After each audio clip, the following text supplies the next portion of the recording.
SRM Tamil பேராயத்தின் பிரம்மாண்ட பேச்சு போட்டி முதல் பரிசு 5 லட்சம். சொல் தமிழா சொல் 2025 கடலூர் மண்டலம் தேர்வு நடைபெறும் நாள் 9/2/2025. இடம் சி. கந்தசாமி நாயுடு மகளிர் கல்லூரி. போட்டியில் பங்கேற்க QR கோடை ஸ்கேன் செய்து விண்ணப்பத்தை அனுப்புங்க. திமுக அரசு தமிழகத்திற்கு தேவையான நிதியை மத்திய அரசிடம் கேட்டு பெறுவது கிடையாது என RB உதயகுமார் தெரிவித்துள்ளார். மதுரையில் செய்தியாளர்களுக்கு பேட்டியளித்த எதிர்க்கட்சி துணைத் தலைவர் RB உதயகுமார், பிரதமர் மோடி மற்றும் மத்திய அமைச்சர்களை அழைத்து விழா நடத்தும் திமுக அரசு தமிழகத்தின் கல்வி வளர்ச்சிக்கான நிதிகளை மத்திய அரசிடம் திமுக அரசு கேட்டு பெறவில்லை என கூறினார்.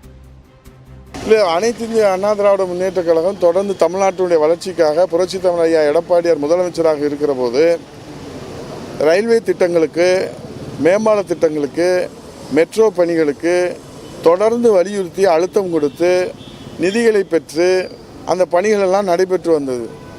ஆனால் திமுக அரசு பொறுப்பேற்ற இந்த 4 ஆண்டுகளிலே மெட்ரோ ரயில் திட்டத்திற்கு நிதியை பெறவில்லை.